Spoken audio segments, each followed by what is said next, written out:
5 سال پہلے میں اپنی کزن کی شادی اٹینڈ کرنے کے لیے لندن سے اسلام آباد گیا۔ وہاں مجھے میری کزن کی ایک دوست سدرا سے محبت ہو گئی۔ جب میں نے سدرا سے اپنی محبت کا اظہار کیا تو اس نے کہا کہ اگر تم مجھ سے محبت کرتے ہو تو میرے گھر رشتہ بھیج دو۔ میرے گھر والے مان گئے تو میں بھی رشتے سے انکار نہیں کروں گی۔ کزن کی شادی ختم ہوتے ہی میں نے اپنے گھر والوں کو سدرا کے گھر رشتے کے لیے بھیج دیا۔ اس کے گھر والوں نے ہاں کر دی اور ہماری منگنی ہو گئی۔ منگنی کے بعد میں لندن واپس آ گیا۔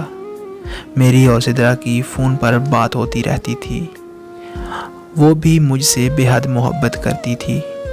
1 سال بعد میں پاکستان واپس سدرا سے شادی کرنے کے لیے گیا تو شادی سے 1 ہفتہ پہلے سدرا کی مجھے کال آئی۔ کہنے لگی کہ میں تم سے ملنا چاہتی ہوں۔ میں اسے ملنے اس کے گھر کے قریب ایک دربار پر چلا گیا۔ وہ مجھ سے مل کر رونے لگی اور کہنے لگی کہ مجھے معاف کر دو، میں تمہارے لائق نہیں ہوں۔ کہنے لگی کہ 4 سال پہلے میں ایک لڑکے سے پیار کرتی تھی اور میں اس کے پیار میں اتنی پاگل ہو چکی تھی کہ مجھے پتہ ہی نہیں چلا کب میں نے اسے اپنا جسم سونپ دیا۔ لیکن جب مجھے احساس ہوا کہ میں غلط کر رہی ہوں تب بہت دیر ہو چکی تھی۔ اس لڑکے کے پاس میری ایسی ویڈیوز تھیں جس سے وہ مجھے بلیک میل کرنے لگا۔ اس کا جب دل کرتا وہ مجھے اپنے پاس بلا کر اپنی ہوس پوری کرتا۔ پھر میں نے اپنے گھر سے زیور چوری کر کے اسے 5 لاکھ روپے دیے تو اس نے میری ساری ویڈیوز ڈیلیٹ کر کے مجھے بلیک میل کرنا چھوڑ دیا۔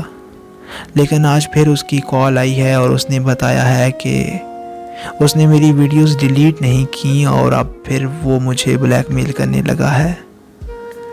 اب وہ دوبارہ مجھ سے اپنی ہوس پوری کرنا چاہتا ہے۔